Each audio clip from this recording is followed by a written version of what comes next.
Majority Leader Kimani Ichungwah has given a warning to chairpersons and their vice chairpersons of different committees if they don't show up in Parliament. It's written to him, requesting him to appear before the House next week, Wednesday, I think 13th of this month, next week on Wednesday, together with the Cabinet Secretary for Education, CS Migosi.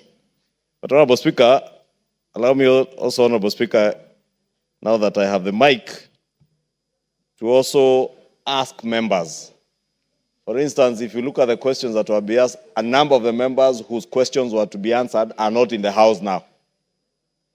You also, if you look at the order paper today, Honorable Speaker, there are quite a number of members. And I was just looking if I can find the member for Gatanga. He's not here. He has a question to ask. If you look around, look for the member for Embakasi West. Honorable Mark Mwenje is not here. And he has a question to ask. On and on, I have seen the Honorable member for Baringo Central, Honorable Kandie, is here. And we must commend the Honorable member for Baringo Central. Gonzi Rai, the member for Kinango, not here. Member for Funyula, as always, Honorable Speaker, the member for Funyula is always in the House. He has a question, he is here. Member for Bahati, the Honorable Irene Joki, not here. Member for Malava, the Honorable Malulu Ijendi, he is at his usual seat. He is always there and is a vice chair of a committee. Honorable Speaker, we were in the House, and I could go on and on and on and on and on. Dick Maungu, not in the House. Honorable Speaker, Honorable Robert Basil, not in the House. Sarah Korere, as always, in the House, and she's here. Oh, Basil is here, the member for Yata, my apologies. Rael Kasiwai, she sits somewhere. Just let the majority leader somewhere around there. finish his I point don't of see her. order. She's not in the House. Honorable member for Kajiado South, Samuel Parashina, of course, as always, never in the House.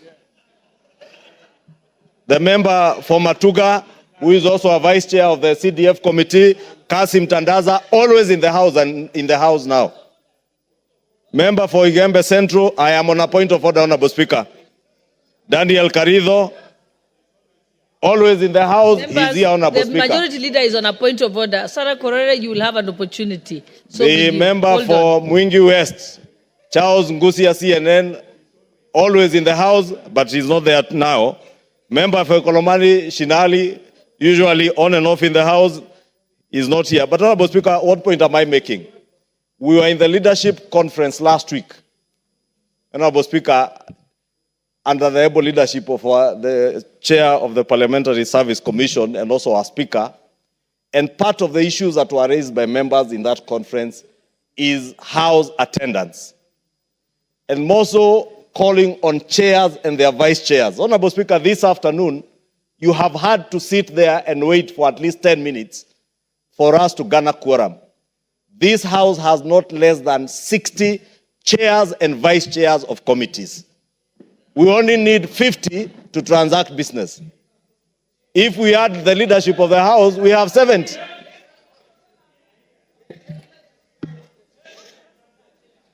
Honorable Speaker, I counted the chairs who were in the House at the time you asked for the quorum bell to be rung. Only 5 chairs of committees were seated in the House, and about 7 vice chairs. Where were the other 43, Honorable Chair? I want to say, Honorable Chair, Honorable Speaker, I wanted to ask that you remind these chairs and their vice chairs, Honorable Speaker. As we said in Naivasha, we have only another 4 weeks to go for a long recess. But these are the 4 weeks of reckoning. If you are a chair of a committee, you must be in the House at 2:30. If you are a vice chair, you must be in the House at 2:30. There is no reason for the Speaker to come and sit and wait for quorum When there are members who have business to be transacted on the floor, they are not in the house. When we have chairs who should be responding, and this kind of behavior, Honorable Speaker, the member for Imenti Central should know. We are not in a marketplace in Imenti Central for him to walk in and shout that he's here. He knows he should also have been here at 2:30. Honorable Speaker, I was saying it's imperative that we reiterate from your seat, Honorable Speaker, the need for members to be in the House, especially chairs and their vice chairs, because even if all these members who have to ask questions were in the House, Honorable Speaker, and statements, you need those chairs and their vice chairs to respond and tell you does the member expect an answer. And probably that is why the members who are even coming to ask questions are not here, because there will be nobody to respond to them.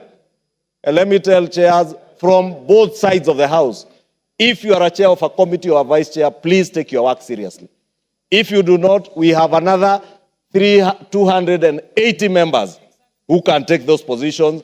Do the honorable thing. If you don't have time for the House, just do the honorable thing. And you know, we're in this season, the season Junet Mohammed calls the season of impeachment. I am not encouraging anyone to impeach anyone. But if need be, please impeach these chairs and their vice chairs if they can't be in the House. Please impeach them. Thank you, Honorable Speaker. I think, honorable members, what the honorable majority leader said is part of what was resolved. Robert Ngeno, reporting for Bororiet TV.